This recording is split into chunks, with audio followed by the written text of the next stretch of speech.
Hey, there's a bubble. How do you know? Trust me, call Venet. Buy 50 million in swaps on the MBS. What do we got? Garibaldi 4 triple B. Mark, you sure? Yeah, it's time to call bullshit. Bullshit on what? Every fucking thing. Salve, salve, bitcoinheiros e bitcoinheiras. Tudo bem com vocês? Esse aqui é mais um Sessão Temática. É uma sessão temática que eu estava a fim de fazer já há algum tempo. Vão ser uma sequência de 3 episódios explicando o mercado tradicional e o Bitcoin. Ou seja, a gente vai explorar por que eles enxergam o Bitcoin da maneira que eles enxergam, ou por que eles são míopes em relação ao Bitcoin, como é essa relação do institucional com o Bitcoin, ou mesmo pessoas físicas, que a gente vai falar também com pessoa física que está acostumado ao mercado tradicional, como ele enxerga o Bitcoin. E o interessante dessa sequência inteira, na minha opinião, vai ser mostrar justamente como existem assimetrias de informação e como o mercado tradicional ainda enxerga o Bitcoin. Então vai ser interessante marcar bem essa diferença de como a gente mais dentro da toca do coelho já enxerga para como eles que ainda estão começando enxergam. Hoje, que é o primeiro episódio, na verdade foi esse plebe bitcoinheiro que me abordou falando: "Ô Leta, tudo bem? Acho o seu trabalho legal, estava a fim de conversar com você. Eu venho do mercado tradicional e acharia interessante trocar ideia." Então, assim, o mérito para essa ideia, tanto desse episódio quanto dos próximos, no fundo, é desse plebe, que é um plebe que bem low profile, assim, bem pouco. Eu nunca tinha reparado ele no Twitter antes da gente trocar ideia, por exemplo, que é o entusiasta Bitcoin. Então, começar passando a bola para ele, pedindo para você, entusiasta, se apresenta, conta um pouco da sua história, o que te levou a trabalhar no mercado de investimento, sabe? Dá uma contextualizada geral para o povo te conhecer melhor. Então, salve bitcoinheiros. Primeiramente, eu gostaria de dizer que é um prazer imenso para mim estar aqui. Eu acompanho já o projeto Explica Bitcoin há um tempo. Eu sempre estou lendo textos e acho incrível mesmo o seu trabalho. Eu vim do mercado financeiro. Eu sempre tive uma paixão muito grande pelo mercado financeiro, principalmente a Bolsa de Valores. E foi quando, em 2016, 2017, eu fiz um curso na própria Bolsa de Valores sobre o mercado de ações no geral, e daí aumentou muito mais a minha paixão por esse mercado, vamos dizer assim. Eu fiz faculdade de administração, e durante a faculdade eu tive algumas matérias de Bitcoin, não, de economia, que a administração aborda bastante economia, e nessa eu tive também uma paixão muito grande por economia em si, separada do mercado financeiro, a macroeconomia, no caso. E nesse processo de estudar a macroeconomia na faculdade, eu percebi desde essa época aí da faculdade que tinha algumas coisas que não estavam batendo na economia ortodoxa, na economia tradicional ensinada nas faculdades. Para você ter noção, o primeiro livro que me passaram lá na faculdade sobre economia foi um livro do próprio Keynes. Então, assim, você vê que já começa realmente uma abordagem keynesiana muito forte nas faculdades. E como a economia keynesiana tem muitas falhas, eu tinha percebido nessa época, eu não tinha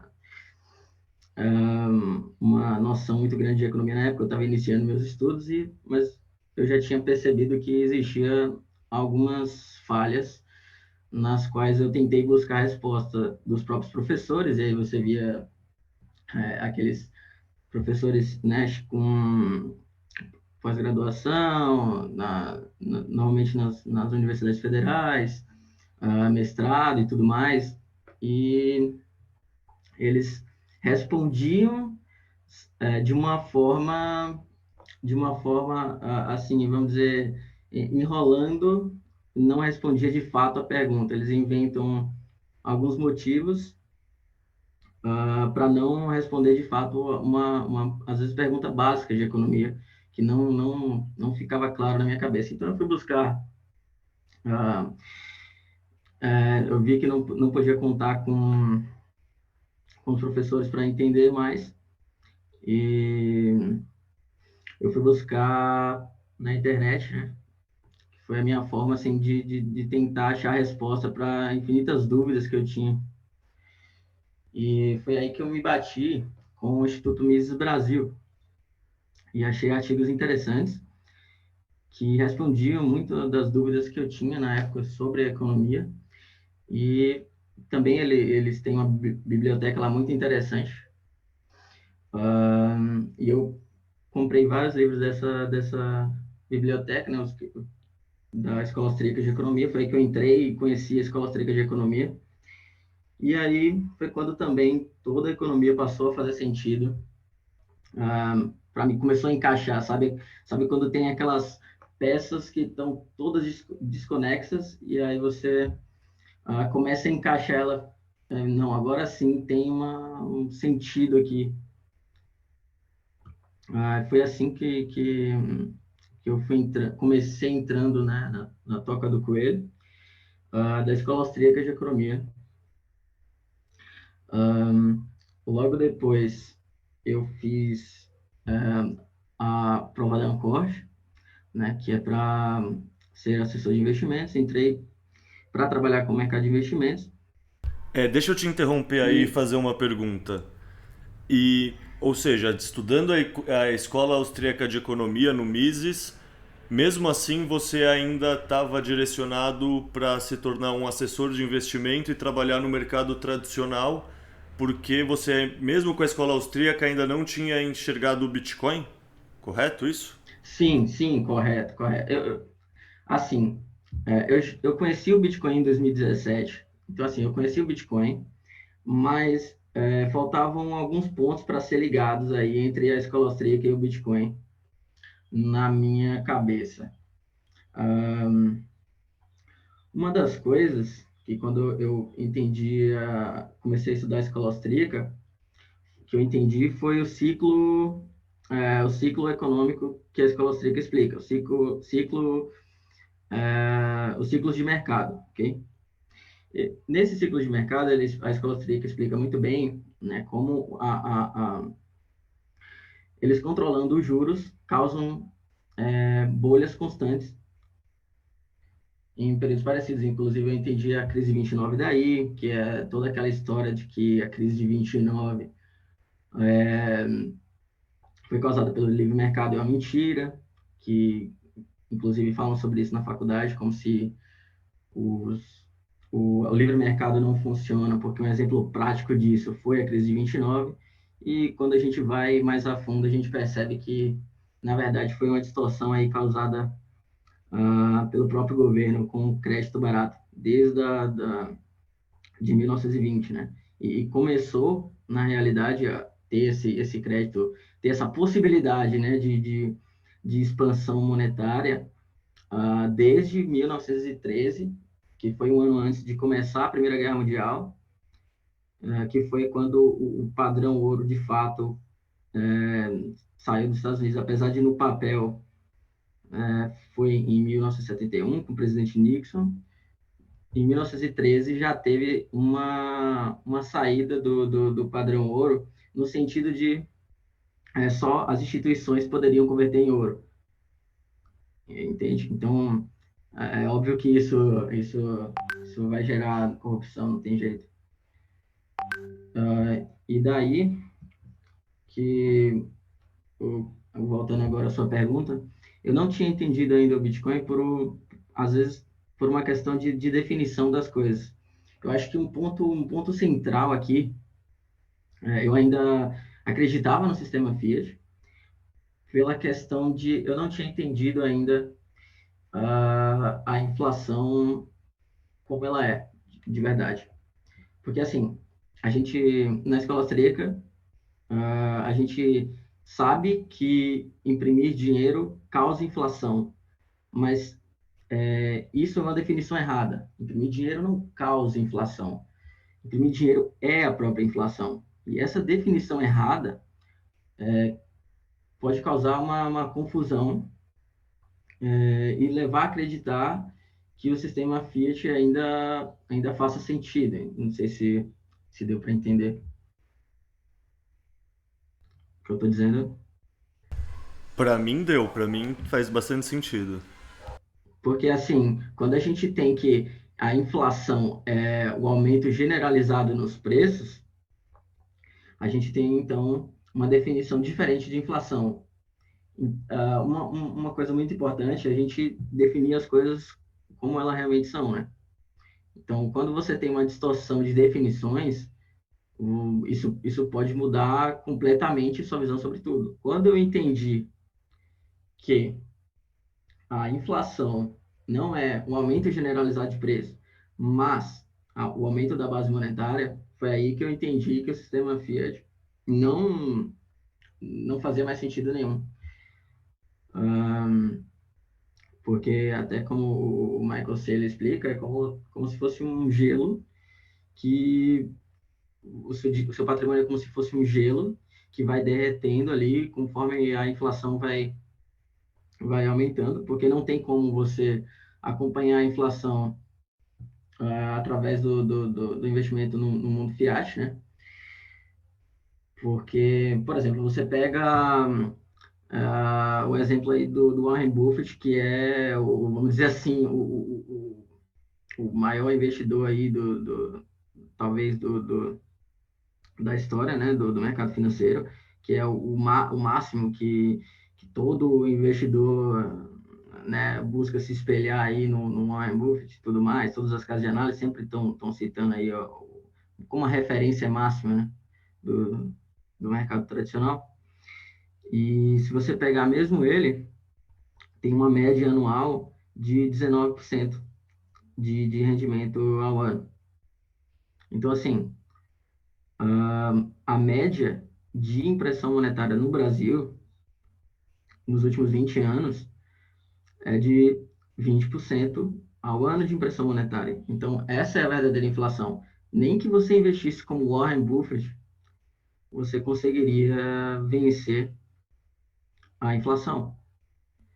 Então, assim, o patrimônio real teria uma desvalorização real, mesmo que você investisse como Warren Buffett, que, diga-se de passagem,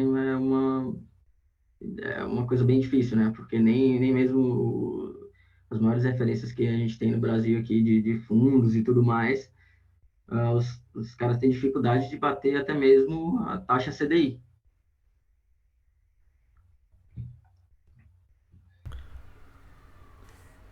Não, perfeito. E não sei, tá. Então agora voltando, você resolveu entrar no mercado para se tornar assessor. Como foi essa trajetória de entrar ao mercado? Como foi ser assessor?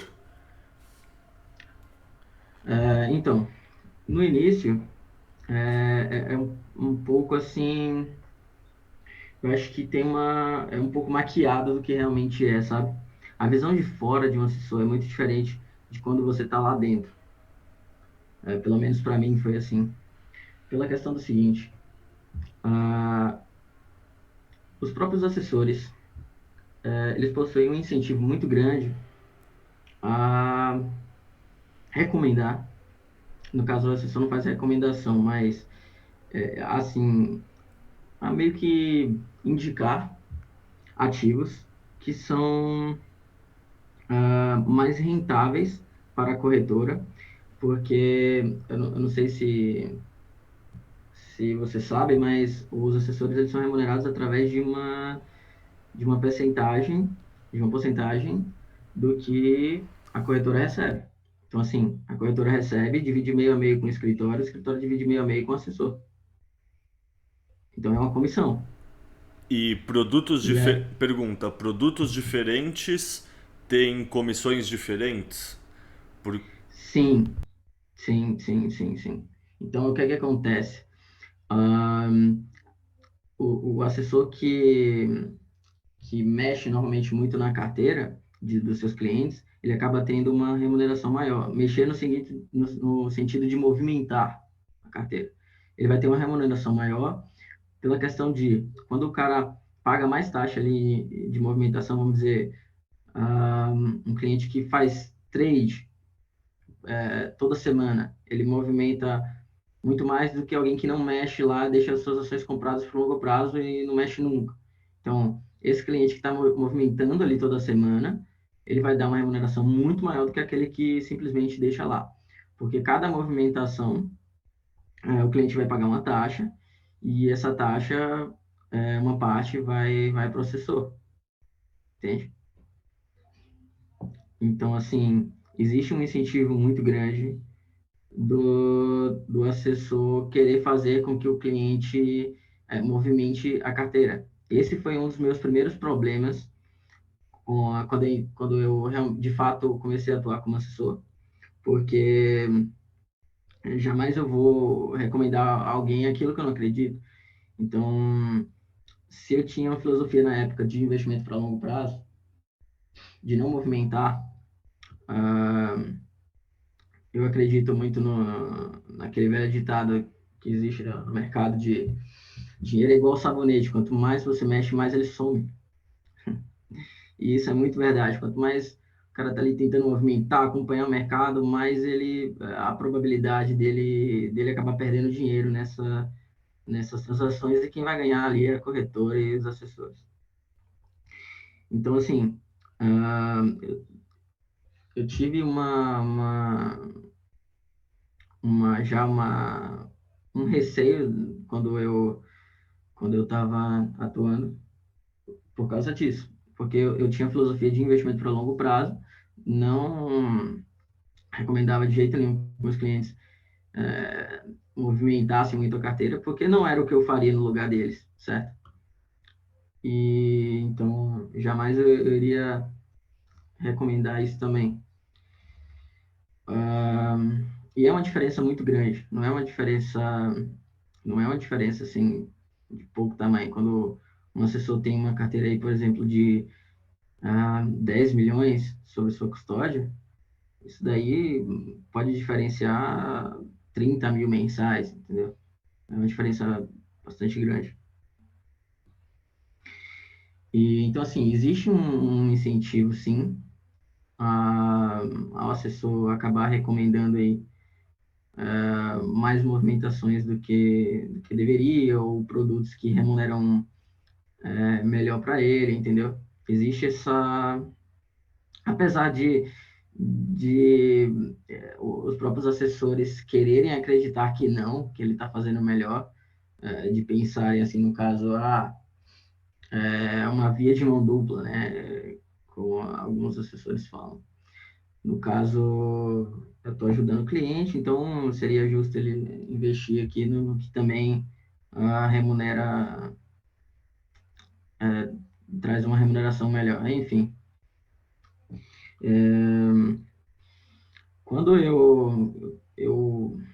2020, o que me fez entender mais o Bitcoin foi o seguinte: eu estava trabalhando na assessoria em 2020, eu já estava com essa questão na cabeça, né? Dessa diferença absurda de quem de quem indica um produto ou outro, e tem essa diferença na remuneração. Eu já estava com isso na minha cabeça, já tinha um conflito entre mim e o escritório por conta dessas questões.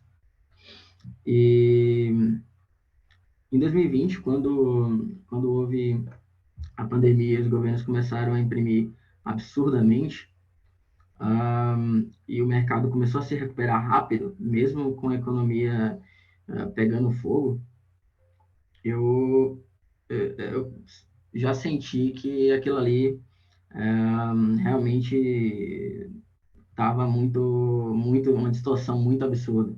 Então eu decidi voltar a estudar a escola austríaca e falar, não, eu tenho que estudar isso aqui, porque isso daqui é grande, não é uma distorção das menores, né? É uma distorção absurda, e eu preciso entender melhor esse processo, porque isso aqui vão ter implicações muito grandes. Você via o pessoal do mercado feliz, porque injeção monetária, né? O Federal Reserve lá imprimindo a todo vapor, e você via o pessoal do mercado feliz e tal, e enquanto isso eu estava já sentindo eu sabia que isso ia gerar consequências, mas não sabia o tamanho do buraco, vamos dizer assim, sabe? Que eu já tinha estudado o ciclo econômico da escola austríaca, mas eu não sabia ainda o quão fundo isso poderia chegar, o quão isso poderia acarretar na economia. E aí foi nessa que eu entendi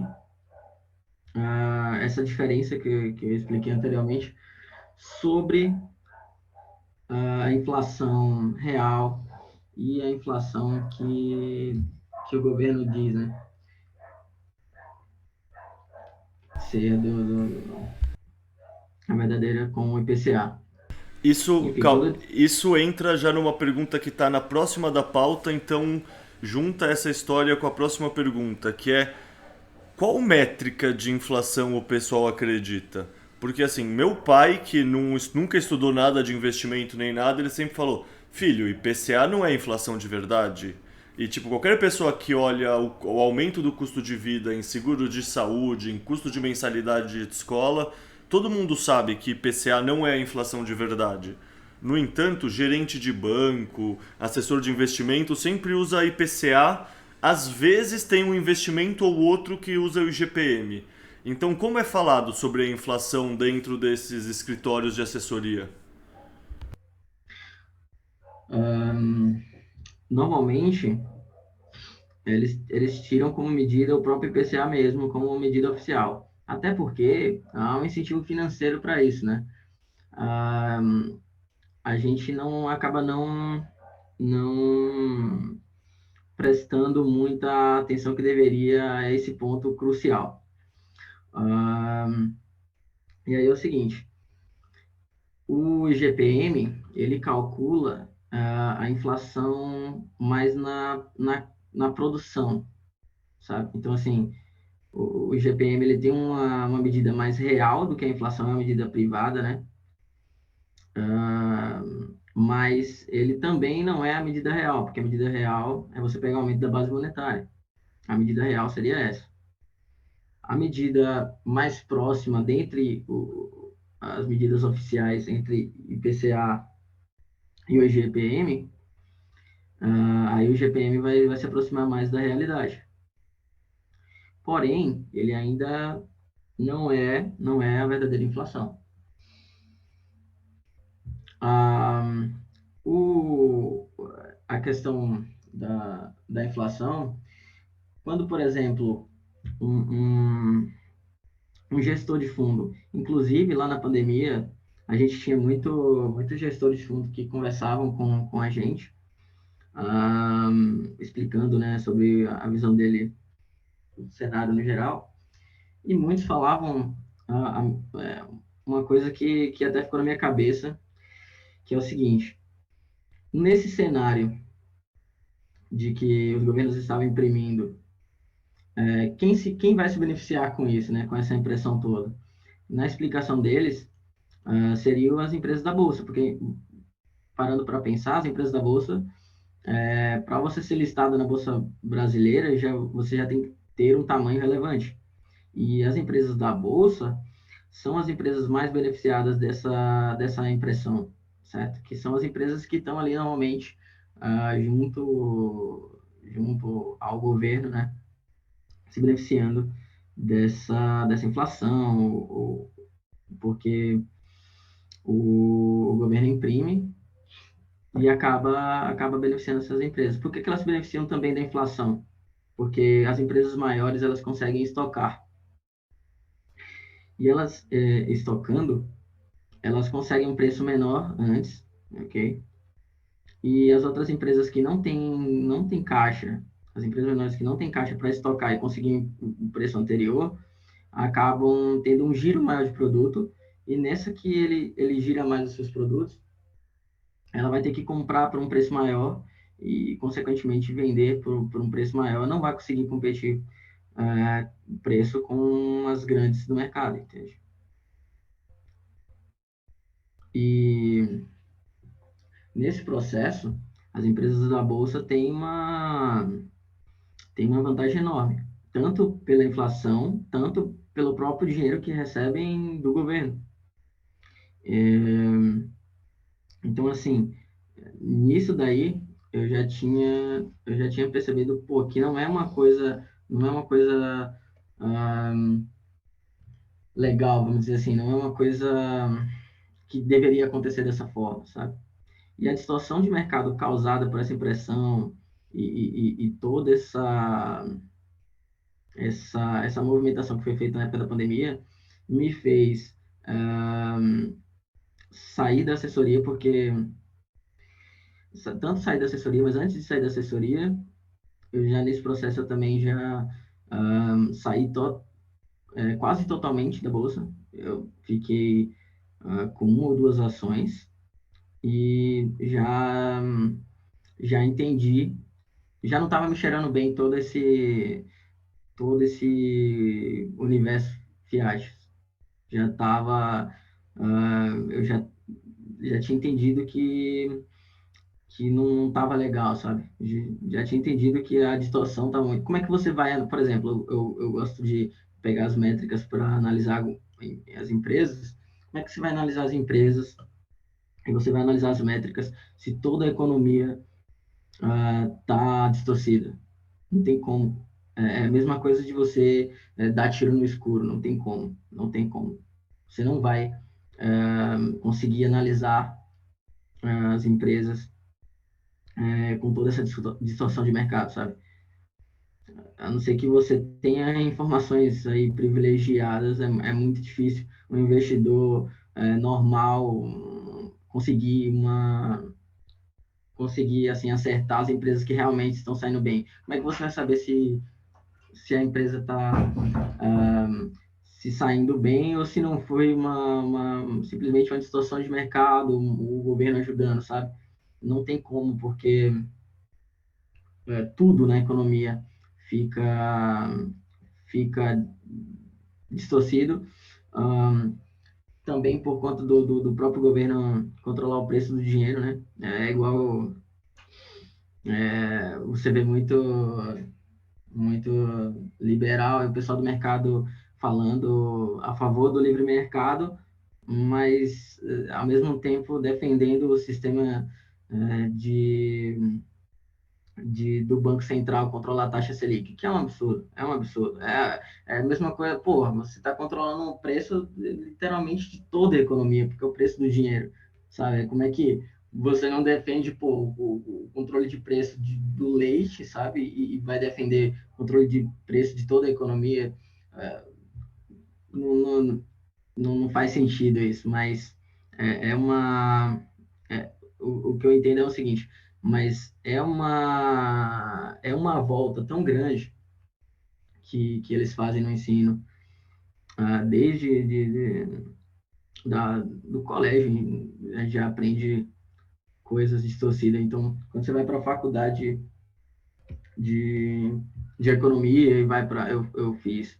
Também iniciei uma pós-graduação em finanças, investimentos e banking, e é o mesmo papo, sabe? Eles explicam exatamente como funciona esse controle de preços, sabe? Vamos dizer assim, como o governo consegue brincar de Deus na economia. Eles explicam esse processo de uma forma que complexa e que o cara entende como isso funciona e aí ele acha que entendeu ali como funciona a economia, porque ele entendeu dessa maneira, né, da maneira que ensinaram, e assim, é uma mentira com tanta complexidade que acaba convencendo, vamos dizer assim, sabe? E além No fundo, o que o pessoal acaba fazendo, pelo menos na minha interpretação, é criar equações que descrevem como a economia funciona e não discutir se ela funciona assim melhor do que ela funcionaria de outra forma. Eles nunca, Exato, eles nunca discutem essa premissa.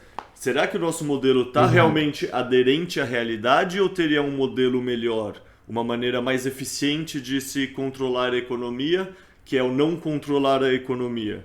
É só descrever o fenômeno e não discutir se o fenômeno faz sentido e deveria ocorrer ou não. Talvez a gente deva simplesmente não imprimir dinheiro e deixar as coisas se autorregularem. Exato, exato. Esse simples questionamento, que é uma coisa ó, até lógica, né? É uma coisa óbvia, eles não fazem, sabe? Eles entram em tanto é, buracos numa premissa errada que eles só pensam em entender como aquilo funciona dentro daquele sistema, mas não se questionam sobre o próprio sistema em si, sabe? E assim, quando eu voltei a estudar a escola austríaca, o que mais me fez entender que todo o mundo Fiat estava errado foi quando eu entendi que a moeda ela é a base de tudo. E assim, se você investe qualquer coisa que esteja em uma moeda ruim, é a mesma coisa de você construir ah, qualquer obra que seja, mais bonita que seja, em cima de lama. Uma hora ela vai descer, sabe? Uma hora ela vai ceder. É exatamente a mesma coisa. O mundo fiat está sobre lama, porque a moeda fiduciária, ela, ela vai se destruir em algum momento, sabe? Em todos os momentos da história isso aconteceu. Todos os momentos da história que o governo controlou a moeda, ele não... existem incentivos financeiros muito grandes para isso ocorrer, sabe? Os caras estão com uma impressora na mão. Você tem o poder da economia inteira na sua mão. E isso é muito para o humano aguentar, sabe? Essa tentação gigantesca, ainda mais para pessoas que estão ali, que já são. O cara que está trabalhando lá no Estado, ele já vai ter uma visão, muito provavelmente, né, de engenheiro social, vamos dizer assim, né? Aquela visão de que a gente consegue controlar a economia, a gente não vamos deixar sair do controle, a gente controla ela daqui, puxa isso daqui, vai, sabe? Toda essa, como eu disse anteriormente, eles gostam mesmo de brincar de Deus, sabe? De tentar controlar de todas as formas. Sim. E existe incentivo financeiro para isso. Então, assim, você, todo mundo que está vivendo do sistema Fiat, e isso se aplica aos assessores que ainda estão ah, é, trabalhando com isso, todo o pessoal de fundos de investimento, todo o pessoal que está aí nas Faria Limers, existe um incentivo financeiro muito grande, porque eles ganham dinheiro com isso, sabe? Não com o fato do investimento em si, mas por ter pessoas acreditando que isso de fato gera resultado, entende? Se tem pessoas acreditando, as pessoas vão pagar por aquilo e eles vão ser beneficiados. Então, acaba criando um mundo de fantasia, um mundo de mentira, que eles preferem viver nessa realidade. É exatamente como viver na mentira mesmo. Não vejo outra explicação ali. É uma mentira que é confortável, sabe? Você já passou a sua vida entendendo sobre aquilo ali te dá dinheiro, e você assumir, você vai ter que passar por um processo de dor. Imagina, por exemplo, meu processo com tudo isso, na minha vida inteira eu acreditei no sistema Fiat, sempre falei para todos os familiares, amigos, tudo que o mercado financeiro é bom, que investir em ações é um processo bom e tudo mais. imagina você simplesmente chegar a uma conclusão de que tudo isso é uma mentira, é você assumir que você, por todo esse tempo, ah, estava errado, sabe? Isso é um processo doloroso, em que as pessoas, no geral, não gostam de passar por um processo doloroso desse tipo. E Cara, quanto maior o... deixa eu te interromper aqui para eu então só amarrar, porque eu tinha os próximos dois pontos da pauta e eu entrar meio que nessa questão que eu ia perguntar para você, que o conhecimento já existe, até mesmo no meio institucional. Por exemplo, tem aquele relatório da Fidelity recente, que é o Bitcoin primeiro, que a gente traduziu no Explica Bitcoin, que mostra justamente isso. No fundo, o relatório é um relatório maximalista que explica que mesmo num ecossistema multi-chain, o Bitcoin vai ser o ativo vencedor, isso se ele não levar tudo. E aí eu ia te perguntar qual seria a sua opinião, porque o mercado tradicional está dormindo no ponto. E no fundo, você está falando um negócio que eu li num texto do Croesus, que é aquele texto Por que os Farias Limas rejeitam o Bitcoin? Que no Sim, fundo sim, eles têm esse viés de confiar no sistema em vez de ter o viés de ter suspeita contra o sistema. Tipo, o sistema sempre tratou eles tão bem, sempre abriu portas, sempre massageou o ego deles que eles não têm incentivo nenhum para pensar diferente disso e para olhar o que está escondido debaixo do tapete. E no fundo, isso explica muito, por exemplo, o Breda é um cara que é genial, o Luiz Alves é um cara que é genial. Na época que eu passei pelo mesmo processo que você, assim, em 2020 eu estava com meu dinheiro aplicado 100% em bolsa, assim, eu acredito no mercado acionário do ponto de vista filosófico. A questão é isso, com o dinheiro sim, distorcido, ele está distorcido, e aí não adianta você querer 6% de dividendo se o custo do capital está diferente do que você coloca no seu modelo de valuation. Se a exatamente. sabe, então, se o capital você precisa ter 30% por ano, por 2020 o GPM só foi 30%, a emissão da base monetária foi isso. 6% de dividendo não ajuda, é o conceito do Michael Saylor do cubo de gelo derretendo, né? Então, Sim, pra mim é realmente, então na sua visão é realmente só isso, é só uma questão do viés deles de sempre ter tido o ego massageado, sabe? Porque tem um pessoal mais paranoico que acha que também tem o pessoal que é psicopata e sabe que o Bitcoin vai dar certo e procura evitar para não ajudar a adoção. Mas do meu ponto de vista isso não faz sentido, porque o gestor que enxergar uma simetria que seja favorável a ele, ele é incentivado a ter uma atitude egoísta e querer ganhar mais dinheiro. Então, sei lá, Kate Woods já investe em Bitcoin, tem o... Eu não lembro, é Luiz Alves também, o cara do Forpus também investe via ETF, sabe? Tem um ou outro que já começam a aham. investir. Então, você acha que não está sendo adotado mais pelo ecossistema institucional, principalmente por esse viés de confiar no sistema em primeiro lugar? Assim, existem vários motivos. Um deles é esse processo realmente do ego, de passar por uma dor, de você...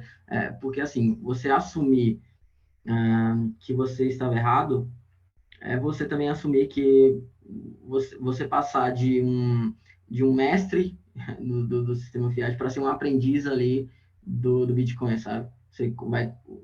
Normalmente, eles não nem entenderam direito o Bitcoin. Então, assim, você vai deixar de ser algo grande para ser algo ali, vamos dizer, iniciante, sabe, no assunto. Isso mexe com o ego também deles.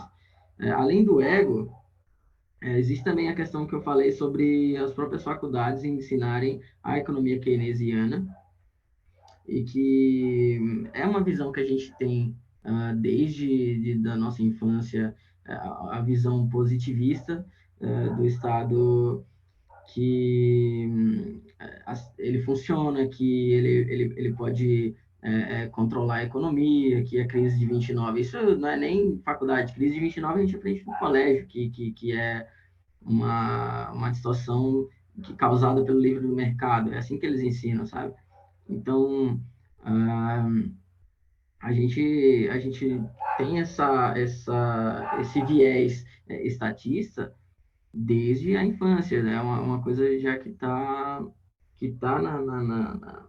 no nosso subconsciente, sabe? E assim, quando a gente pensa em algo, a gente, na verdade, esse pensar, muitas vezes, é só o nosso subconsciente, aquilo que foi repetido para nós várias vezes. Tem um livro chamado Rápido e Devagar, do Daniel Kahneman, que ele explica muito bem essa questão de vieses, né? Quando você... ele chama de viés da confirmação. Então, assim, quando você tem um pensamento, e aí você vê uma notícia sobre esse pensamento, que confirma esse pensamento, você confirma ainda mais que aquilo que você está pensando é certo. E aí você vê outro, confirma mais. E aí um que você vê o contrário, você simplesmente ignora e vai e você acolhe muito bem os vieses que são favoráveis, né, ao seu pensamento e os que são contra você ignora, porque você já acumulou muitos vieses daquilo que você pensa. Então assim, existe já esse pensamento de que de ser de políticos serem engenheiros sociais, isso é bem aceito, sabe? Se não fosse bem aceito, a maioria das pessoas seriam anarcocapitalistas, mas não é.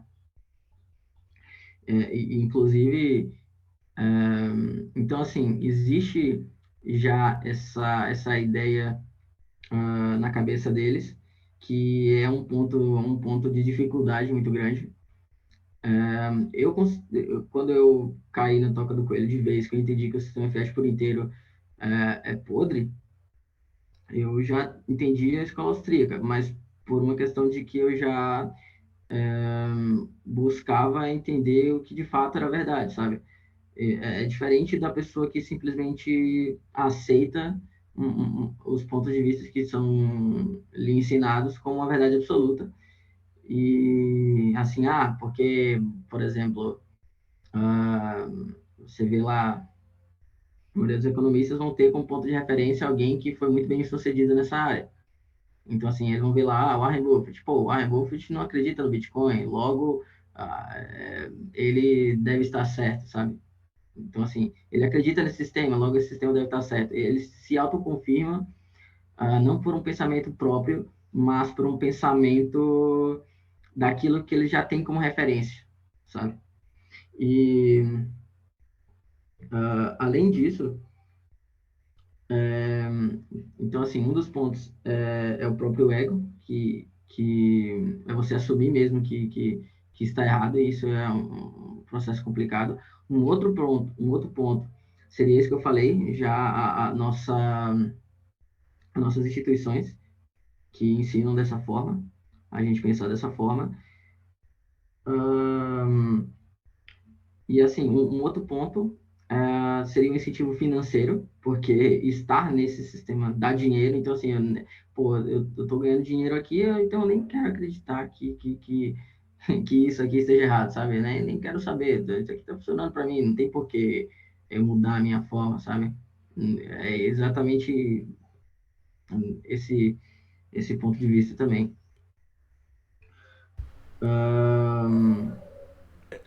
Deixa eu te Então, perguntar então, nesse tema aí, você hum, estudou bastante o Bitcoin até conseguir entender. Quanto tempo mais ou menos você estima que você estudou até começar a cair as fichas? E daí ao mesmo tempo, quanto tempo você acha que esses gestores se dedicaram a estudar? Ou você acredita que eles não se dedicaram o bastante? Ou você acredita que tem um ou outro que até se dedicaram e mesmo assim renegaram? é importante assim também dizer que cada assessor é cada um, sabe? Cada pessoa é diferente de outra, é diferente. Assim, pela minha experiência, que eu conheço os assessores, existem alguns que são mais suscetíveis, sim, a aprender o Bitcoin, só que eles não entendem todo esse processo que o Bitcoin quer dizer, sabe? Eles entendem mais como vamos dizer assim, uma, uma coisa tecnológica que, que vai ajudar no futuro, mas não como que vai mudar, não como um sistema financeiro, sabe?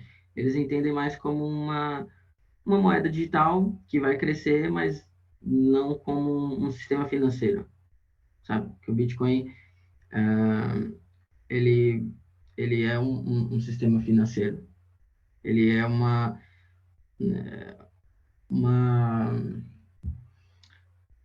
o contrário do nosso sistema financeiro, sabe? Ele é exatamente o contrário. Então, assim, eles não enxergam desse ponto de vista, eles enxergam mais, vamos dizer, como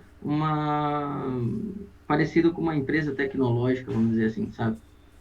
Como um hype, uma coisa assim que as pessoas vão comprando, mas não como uma adoção global. Isso é muito difícil. Eu nunca conheci algum assessor que acredite É que o por, i- Bitcoin vai se tornar. é por isso então que eles sempre comparam com a Nasdaq, com as empresas de tecnologia, né? Exato, exato, exato. É essa visão, sabe? Assim, mais como uma empresa. Então, assim, muitos assessores até podem falar para investir uma parte do capital no Bitcoin, mas você não vai ver assessor falando para investir mais de 50%. Isso não vai, não existe. Eu nunca vi nenhum Então, assessor falar mais de 2%, 1%. exato. Eles enxergam como uma coisa assimétrica, no caso assim, se isso aqui crescer, vai dar um resultado bom na carteira aqui do cliente, e se for zero, ele vai perder 1 ou 2% do patrimônio. É assim que eles enxergam, sabe? Essa visão, falta um pouco dessa visão macro, e também, como eu falei, um outro ponto, são as definições da coisa. As definições dos termos econômicos como inflação, que confundem muito a cabeça aí do mercado financeiro no geral, sabe? Porque tendo em vista que a inflação oficial é o IPCA e que eles acreditam que essa inflação real, realmente acaba que eles acreditam no sistema fiat. Agora, no momento que você entende que ah, a moeda fiduciária está destinada à falência, aí você entende que não faz sentido por todo o sistema financeiro estar em moeda fiduciária.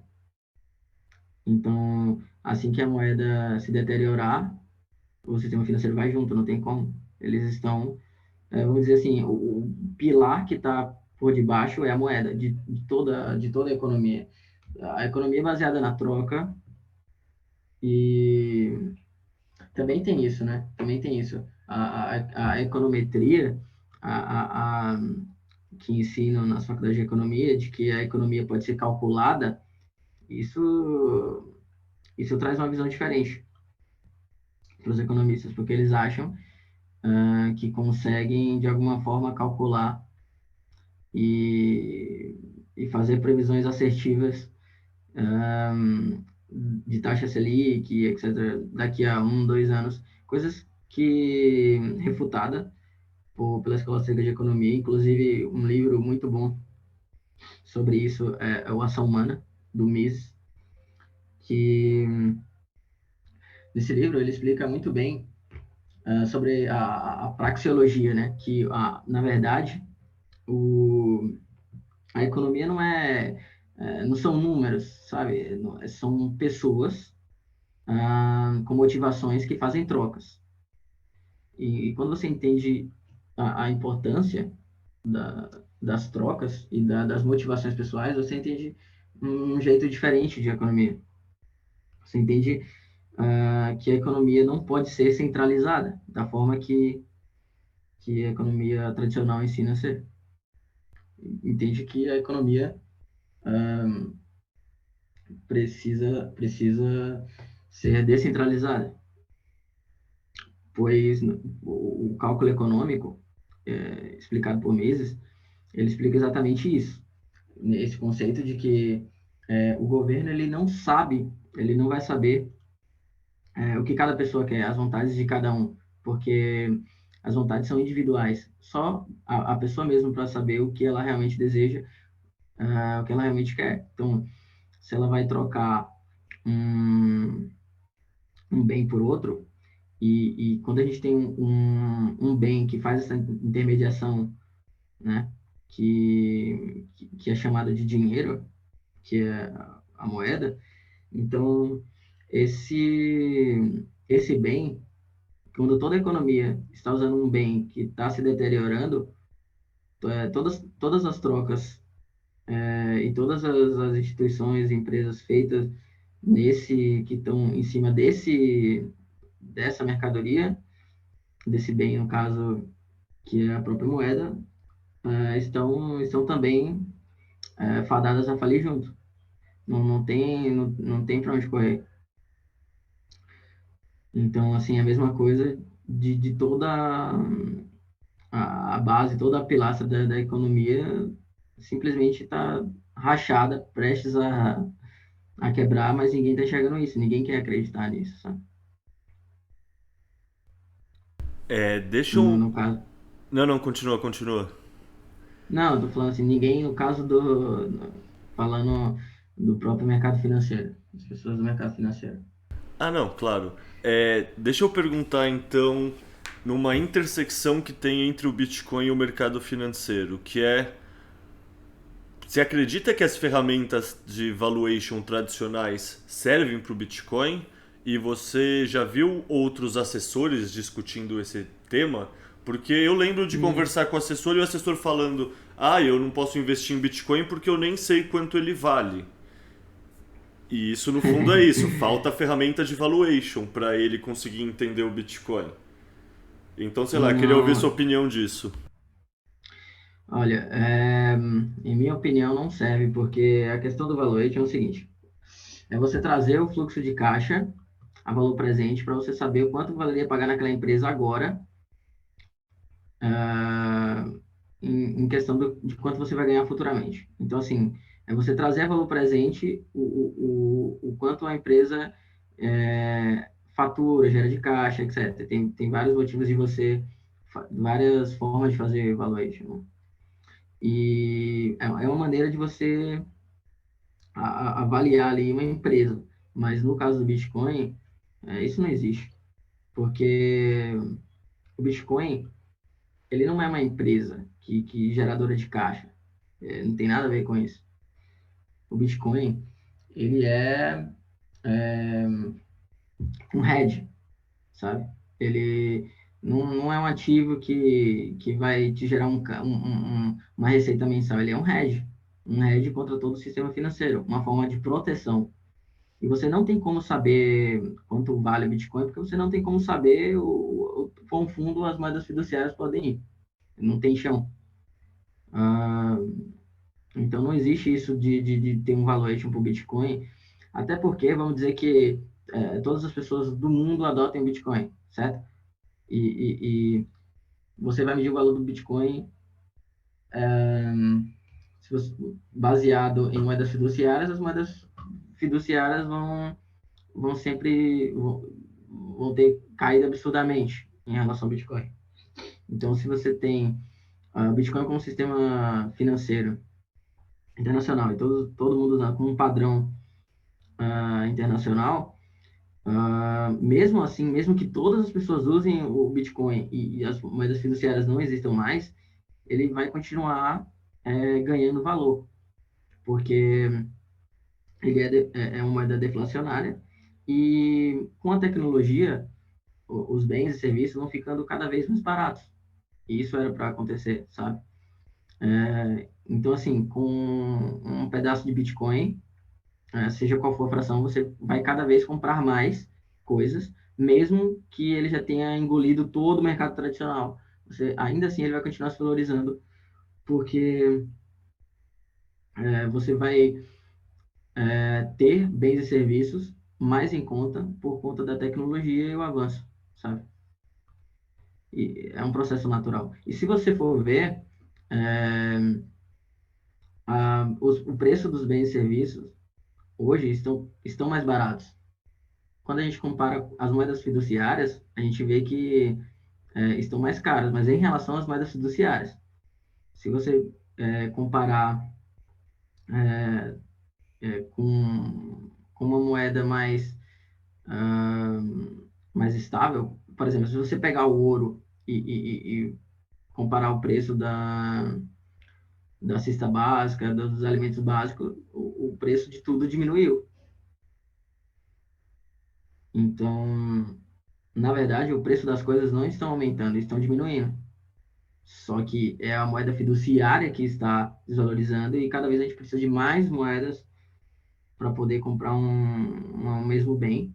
E isso faz a gente pensar que o bem está ficando mais caro, mas não, está ficando mais barato. Além da gente já ter, mesmo com a economia do jeito que está, mesmo com todas as distorções, mesmo com tudo que já acontece, com a moeda se desvalorizando, e mesmo assim a gente tem uma tecnologia melhorando e fazendo as coisas ficarem mais baratas em relação a moedas ou mais estáveis. Então, imagina em um mundo na qual utiliza a moeda forte, o Bitcoin, e existem incentivos financeiros de investimentos mais a longo prazo, incentivo financeiro de ter inovações tecnológicas muito maiores, sabe? Porque a baixa preferência temporal é o que faz as maiores invenções. Tanto que quando a gente teve o padrão ouro, foi a época das maiores invenções, né? Como bem explica no livro O Padrão Bitcoin, a gente teve invenção tem as invenções que são de 0 para 1. O Peter Thiel, ele explica muito bem sobre isso, né?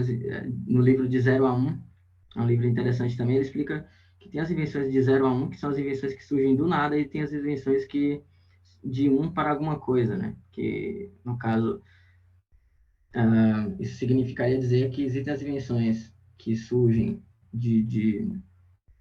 do nada, de nenhum projeto anterior, e as invenções que são aprimoramentos de coisas que já existem. Se a gente pegar hoje em dia as tecnologias que temos como elevador, automóvel enfim, a maioria que realmente modificou muito o nosso modo de viver foram invenções do padrão ouro.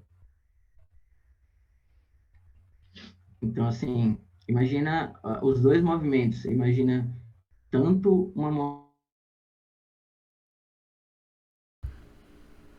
baixa preferência temporal e, ao mesmo tempo, você tendo uma moeda que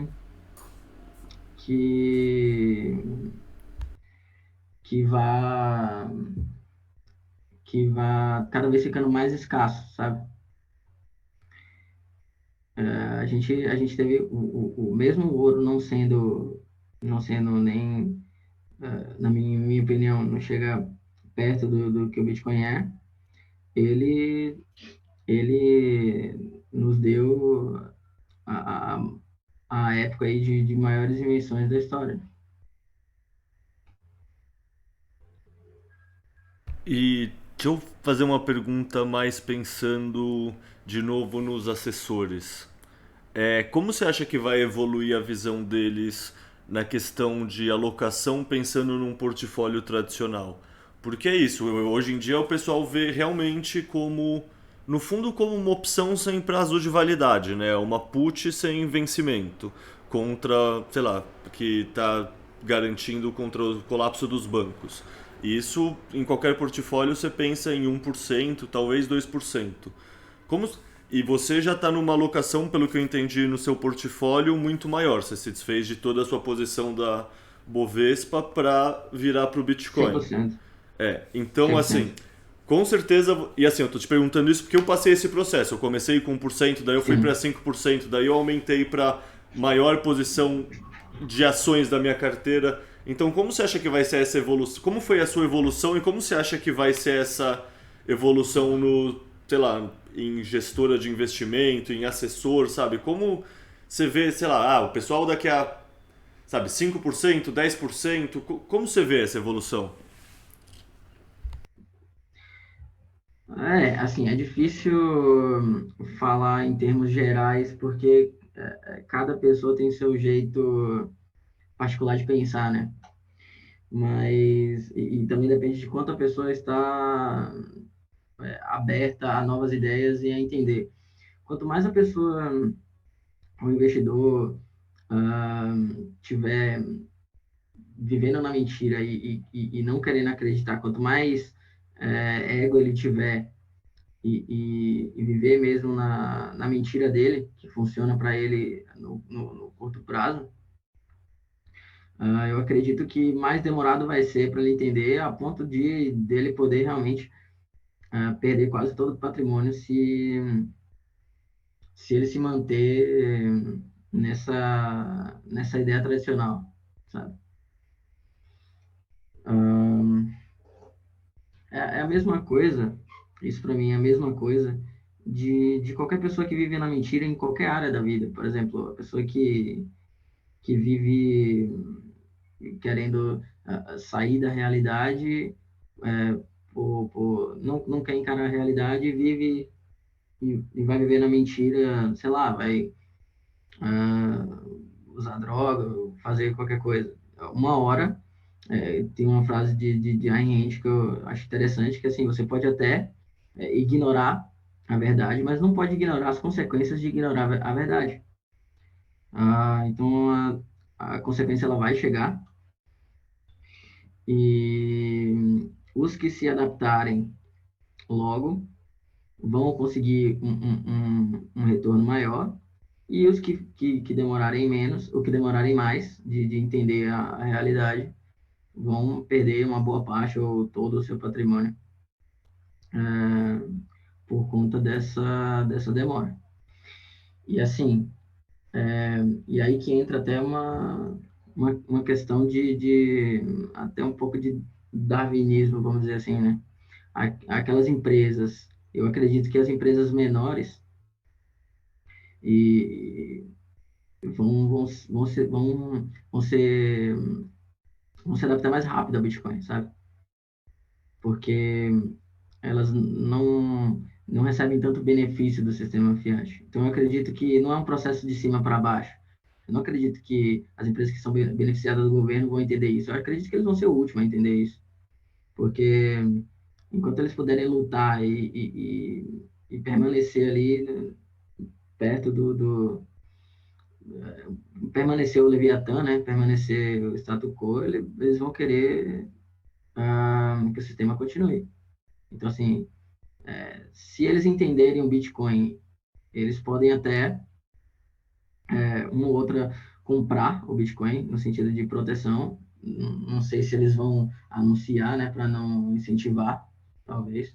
Eles comprem até escondido, né, para não incentivar, mas como uma forma ali deles se protegerem se eles entenderem. Mas não acredito que é uma coisa que todos vão fazer assim. Eu acredito que vão ter as empresas maiores que vão entender, outras não. As que entenderem vão conseguir se proteger de alguma forma, e as que não vão ser derrubadas. E as empresas menores que adotarem Bitcoin, elas vão começar a prosperar. Nessa que elas começarem a prosperar, isso vai incentivar ainda mais que outras empresas menores adotem Bitcoin,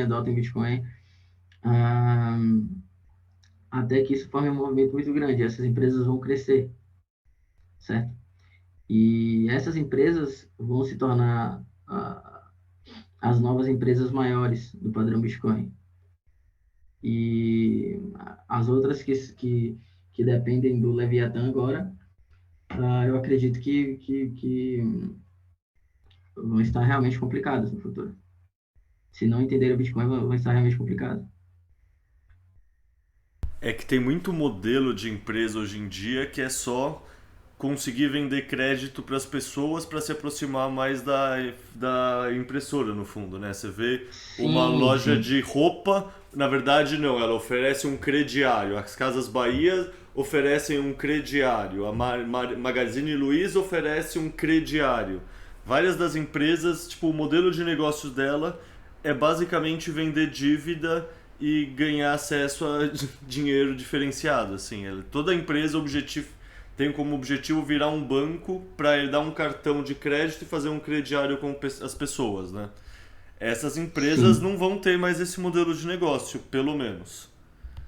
Isso aí faz parte da distorção causada pelo sistema fiduciário, né? Não só empresas, você tem aí cargos, empresas e até empresas gigantescas que não precisariam existir se fosse em uma economia realmente, de fato, de livre mercado.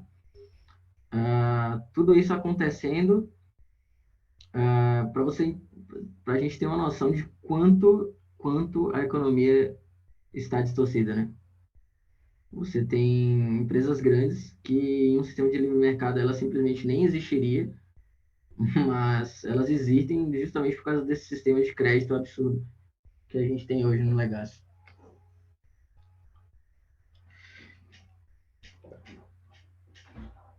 Por exemplo, os economistas, normalmente eles são pagos para fazerem previsões, né? Previsão de dólar, previsão para as empresas saber como é que vai estar o dólar no futuro, e etc. Então, assim, qual utilidade tem esse economista em um sistema de livre mercado com o Bitcoin sendo a moeda, o padrão internacional? Qual utilidade vai ter esse economista? Nenhuma. É mais uma distorção absurda do sistema fiduciário. Qual utilidade vai ter os economistas que ficam aí fazendo previsão da taxa Selic no mercado? Pô, nenhuma, sabe? A profissão em si de economista, que é fazer essa econometria, fazer essas previsibilidades, não tem sentido nenhum. Já não tem sentido hoje em dia, né? Porque a verdade é que se caso eles acertassem mesmo ah, com a previsão que eles dizem ter, a precisão que eles dizem ter, eles não precisariam nem de emprego, né? Bastaria um ou dois acertos, eles estariam extremamente ricos. Cara, isso é um ponto que eu gosto sempre de falar, que é mesmo dos melhores economistas do sistema Fiat não são cobrados pelo acerto das previsões deles. E o melhor exemplo que mais ilustra isso é o Paul Krugman, que o cara tem o Nobel de Economia e o cara estava vendo que a internet ia ser tão impactante para a humanidade quanto o fax. E hoje em dia ele é um dos principais haters do meio mainstream contra o Bitcoin. E aí você vê, cara, você tá errado há 30 anos sem entender o que tá acontecendo no mundo. E as pessoas continuam te dando holofotes. Tipo, como assim você pergunta Sim, de tecnologia pro Charles Munger, pro Warren Buffett? Os caras têm 90 anos, eles nunca devem ter mandado um fax. Como assim você pergunta de Bitcoin pro Paul Krugman, um cara que tá errado desde a época do fax e da internet? E aí você sim, vê, não sim, sim. tem. Eles não são cobrados pelo resultado da previsão deles. Sim, mas aí também a questão do seguinte, né? É a mesma coisa que aconteceu lá na crise de 29, quando o Hayek disse que a crise de 29 foi causada pelas ações do Estado. Quem foi que deu voz a ele? Ninguém. A mídia simplesmente ficou de lado. Hoje em dia, poucas pessoas vão ouvir falar do Hayek em relação à crise de 29. Enquanto isso, você teve o Keynes falando que a crise de 29 foi ocasionada pelo livre mercado.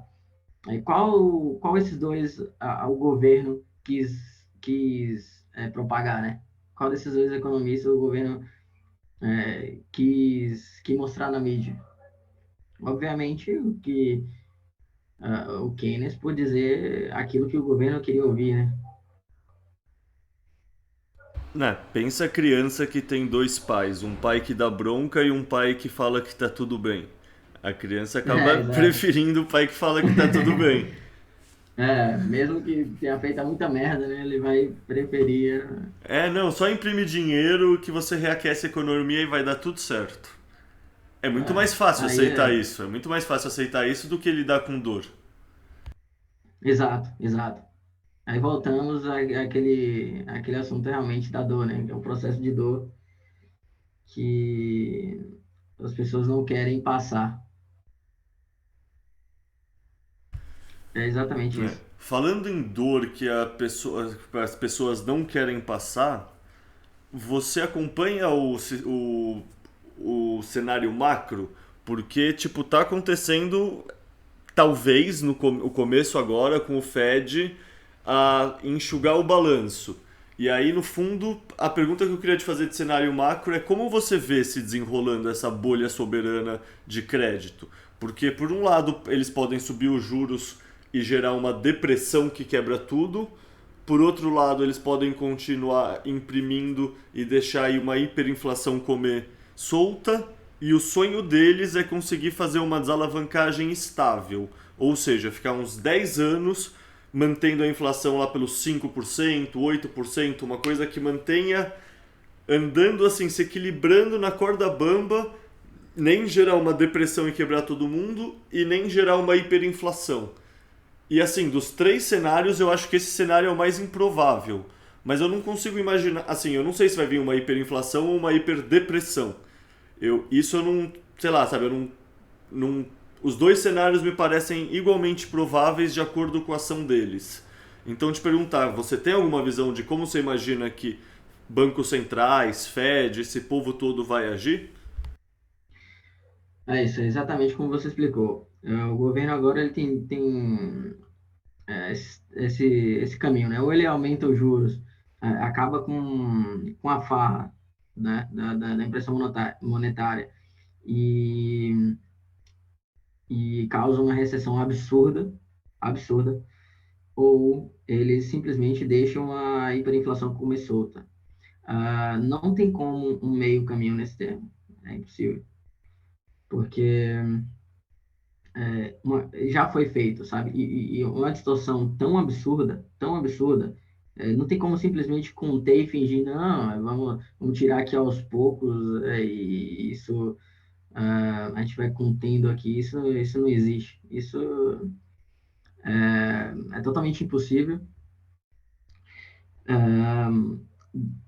As dimensões que já chegaram essas distorções, só resta agora ou eles assumirem essas distorções todas e realmente subirem os juros e tudo vai desmoronar, vamos ter aí uma recessão histórica, ou eles continuam a imprimir dinheiro, sabe?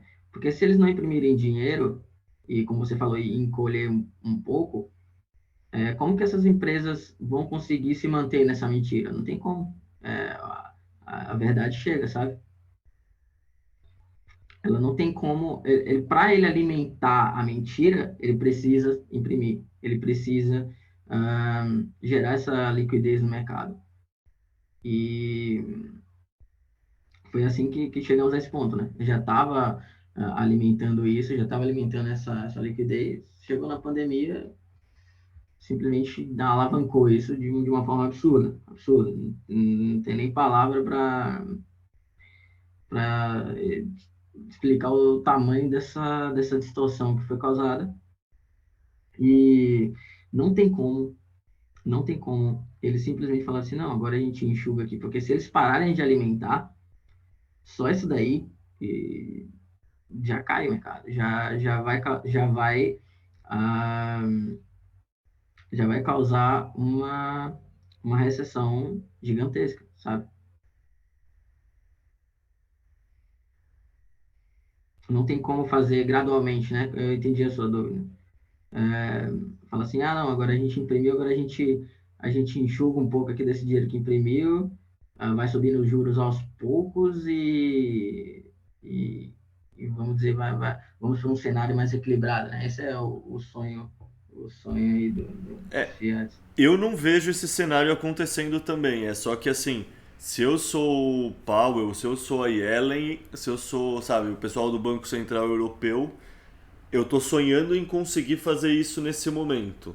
Mas eu também não vejo isso como uma possibilidade real. Não, se ele para, já era. A gente teve várias tentativas de fazer isso daí. Todas deram errado e não tinha nem a distorção que tinha hoje. Imagina você tendo a distorção que tem hoje.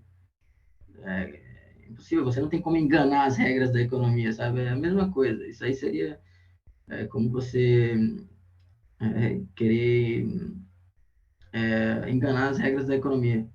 Não tem como. É como a gravidade, ela vai puxar.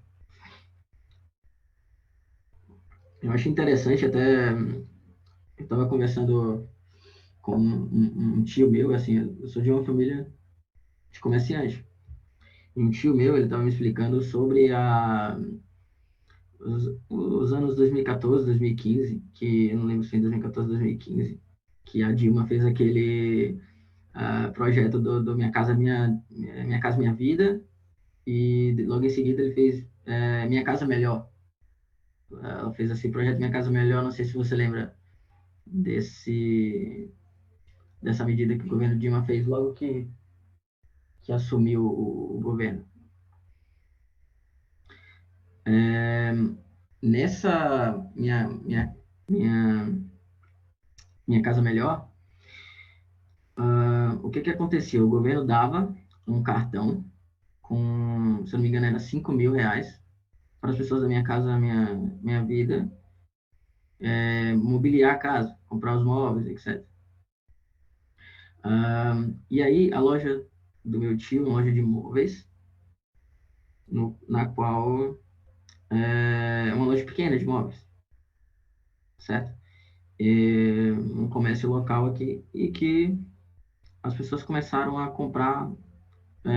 De repente, ele viu um aumento absurdo nas vendas. As pessoas começaram a comprar, comprar, comprar, comprar, comprar.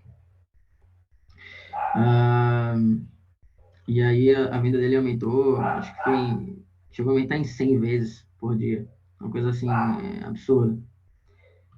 E o que aconteceu? Ele começou, logo em seguida ele viu as vendas aumentando, ele teve que, obviamente, comprar mais para poder vender mais, né? Nessa que ele compra mais, ele também vai precisar fazer mais investimento, contratar mais pessoas, ele vai precisar, ele comprou mais foram 3 caminhões na época para fazer entrega, ele comprou, abriu outra loja, então assim, ele teve que investir porque não teve, ou ele fazia isso ou ele ia ficar para trás, sabe? A própria mercado, vamos dizer assim, obrigou ele a fazer esses investimentos. E aí o governo simplesmente teve que parar, né, de fazer esse auxílio. Quando parou, porque uma hora a conta chega, quando parou, o que aconteceu? Imagina, agora ele estava lá com 10 vezes mais funcionário, 3 caminhões a mais, espaço a mais, tudo a mais, e agora a venda voltando ao que era antes, sabe? Essa, essa distorção é exatamente o que é o sistema keynesiano, né? É um sistema de crédito que é uma mentira. Então, assim, acabou no final das contas dando um prejuízo enorme. Por sorte, eles se anteveu do movimento e enxugou a empresa dele, mas muitas empresas, durante esse processo, faliram por causa dessa distorção de mercado. Isso aí é exatamente o que é o sistema keynesiano. Fazem as empresas fazerem investimentos absurdos em coisas que não era para acontecer. Então, assim, esses investimentos todos já foram feitos. O governo já imprimiu, já foi feito. Não tem como voltar atrás. E a conta vai chegar. Não tem como simplesmente falar assim, não, agora a gente vai tirar aqui aos poucos não, porque só o fato dele parar de financiar, de imprimir e financiar as empresas ali ligadas a eles já causa uma queda absurda. Porque ele precisa alimentar, sabe? Ele não tem como manter essa distorção sem alimentar. É impossível.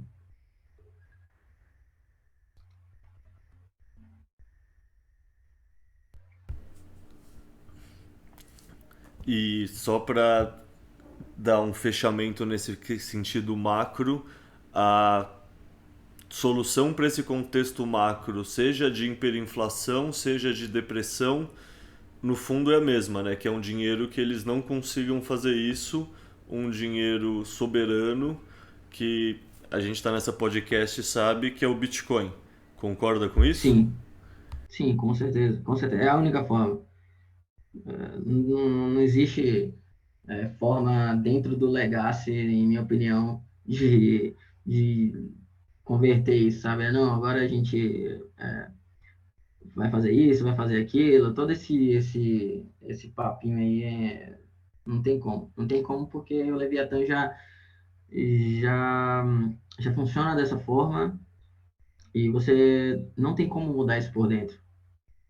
Só mesmo uma coisa que eles não tenham como controlar,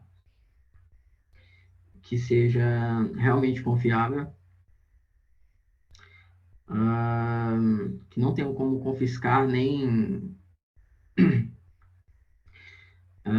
que seja de criptografado de forma só o Bitcoin para poder realmente nos livrar de todas essas distorções. Porque, assim, uma forma de resolver isso, né, se fosse pelo Legacy, seria o padrão ouro, por conta do ouro, quando o ouro aumenta a demanda, né, ele também não consegue, a oferta dele não acompanha a demanda. Por exemplo, o que aconteceu com todas as outras tentativas de dinheiro na história foi justamente essa questão de aumenta a demanda pelo dinheiro e o dinheiro aumenta a oferta junto com a demanda. Então, assim, nessa que aumenta a oferta, pela lei da oferta e da demanda, é óbvio, o dinheiro vai se desvalorizando. E isso aconteceu com... Por isso que todas as tentativas, sal, conchas do mar, todas essas tentativas anteriores deram totalmente errado. E o sistema fiduciário, ele é ainda pior do que tudo isso, porque eles nem precisam que alguém vá lá e tire de algum lugar, produz, nem nada. É simplesmente um botão, simplesmente, não, agora a gente vai fazer tanto aqui para ajudar tal empresa, para ajudar o governo nisso, naquilo, tal. Tá lá, não tem nenhuma trava de nada. Não existe nada que trave. E se, por acaso, voltasse ao padrão ouro, o que para mim é uma coisa praticamente impossível, né? Aí sim a gente teria até uma, uma demora maior do Bitcoin ser adotado. Essa é a opção, na minha opinião, em que o Bitcoin seria, seria mais difícil, sabe, ser adotado. Mas que é uma coisa que a gente sabe que não vai acontecer, né? Os governos simplesmente não vão decidir adotar o ouro, até porque isso vai contra até o que eles acreditam. Isso nem vai em favor da economia keynesiana, nem nada disso. Não, Eles nem... e isso eles já poderiam ter feito no último século inteiro, se eles quisessem. Sim, sim, com certeza. Isso não vai acontecer nunca. Imagina os governos agora, todos endividados, precisando de imprimir muito dinheiro para poder manter toda essa dívida absurda que fizeram. Simplesmente chegar assim e falar, não, agora vamos adotar aqui um padrão ouro. Pô, o cara que chegar e falando isso lá, né, vai ser esculhambado. Não existe essa opção para eles. Não existe.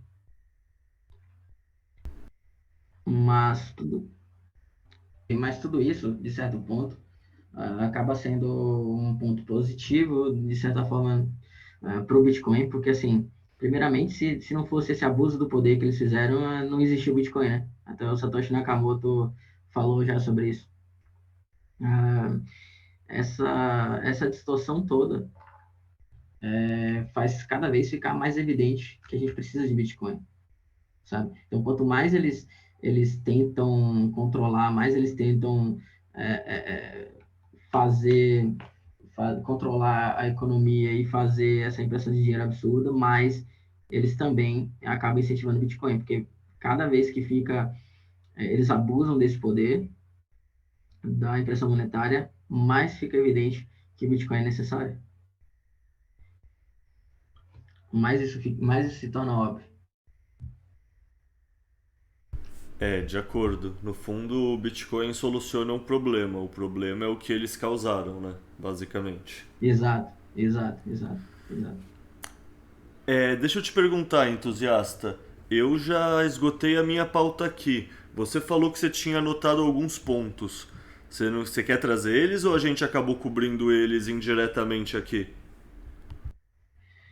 Não, a gente já encerrou ele, sim. Eu só queria dizer aqui para concluir, né, sobre essa questão de assessoria e tudo mais, que eu já disse aqui, né, que os assessores acabam tendo aí um incentivo financeiro muito grande a recomendar aquilo que não faz sentido, né?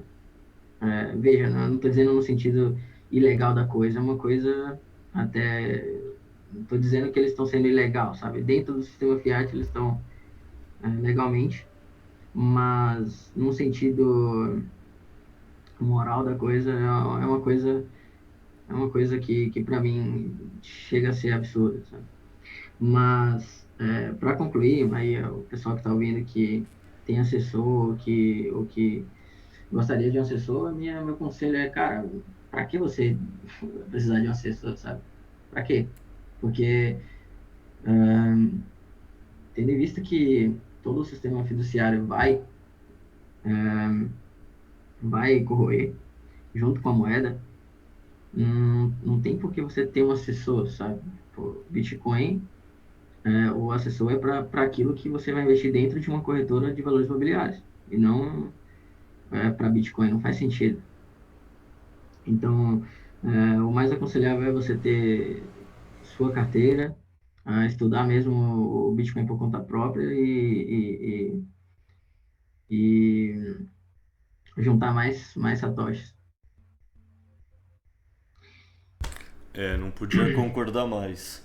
No fundo, o melhor conselho é isso, é o stay humble and stack sats, né? Exato. Entender que o Bitcoin é escasso e que a cada halving ele se torna mais escasso.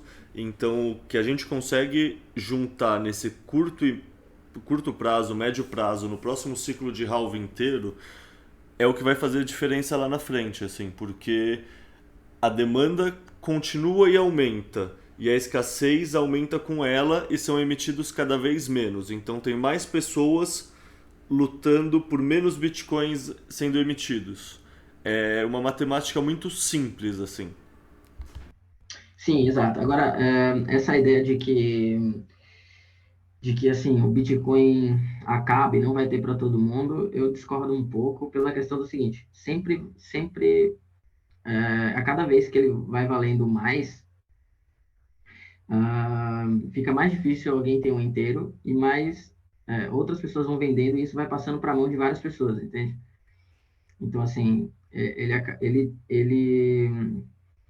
vamos dizer assim, cada pedaço do Bitcoin, né? Cada fatia, vamos dizer assim, vai valendo mais e mais e mais cada fração e chega ao ponto que fica mais difícil de uma pessoa ter um inteiro, ao ponto de que até mesmo grandes instituições vão ter que lutar por Satoshi, sabe? Não Bitcoin inteiro. Sim, totalmente de acordo. E é isso, tipo, por isso que aproveitar enquanto o nosso Fiat tem uma conversão por muitos satoshis, quando cada vez mais o mesmo quantidade de Fiat vai comprar menos satoshi, né? Exato.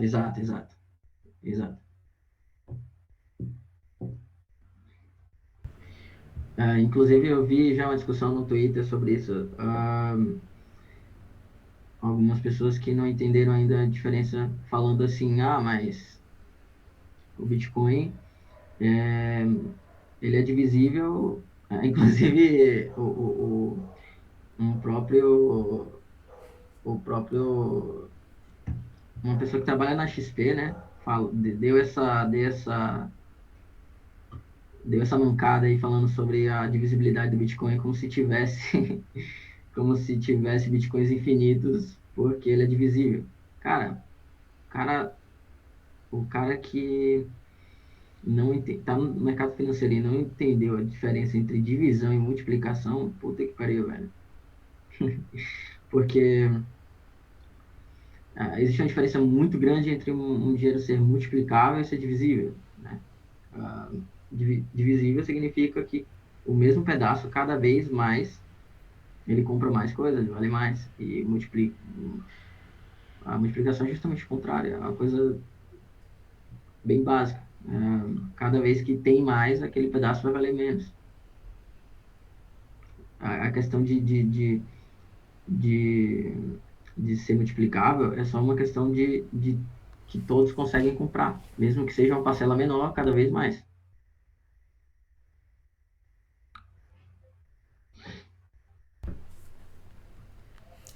Mas enfim, é isso.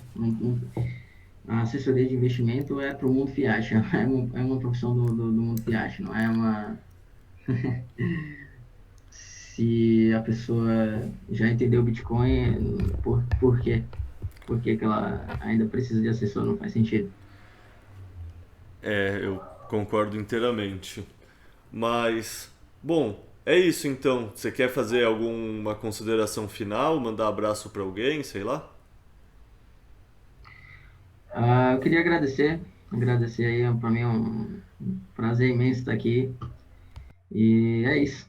Foi muito bom aí conversar com a comunidade bitcoinheira, apesar de que eu não participo tanto da comunidade, né? Eu fico ali mais olhando que a galera está compartilhando. Inclusive, a bolha bitcoinheira, antes de ser a bolha bitcoinheira, eu já acompanhava quando era a bolha ah, libertária, né? A bolha anarcapitalista antes. Achei muito interessante esse processo, que muitos do que eram da bolha libertária se tornaram também da bolha bitcoinheira. Muitos perfis que estavam ali. Eu tinha um perfil anterior, mas eu não era anônimo, né? Aí eu decidi apagar minha conta e me tornar anônimo. Mas eu conheço bastante gente aí do, do meio bitcoinheiro. Inclusive, uma vez, interessante, é, o 38, cara, a gente estava no mesmo grupo aqui no Bitcoin da Bahia, e ele já havia falado nesse grupo que as ações não faziam sentido, né, investir. E nessa época eu discordei dele, foi lá em 2017, com minha ignorância da época eu discordei, mas depois eu vi, pô, se eu escutasse ele naquela época, né, eu teria evitado muita coisa. Mas é isso, gratidão aí pelo 38, muito bom o livro dele. O seu projeto também é incrível, vários textos extraordinários aí que eu sempre estou lendo e acompanhando. Foi isso, foi um prazer enorme estar aqui conversando com a aristocracia bitcoinheira. Bom, valeu, meu querido. Então, abraço e abraço também para todo mundo que estiver escutando. Até a próxima. Um abraço, Lê, tá? Tchau, tchau. Abraço.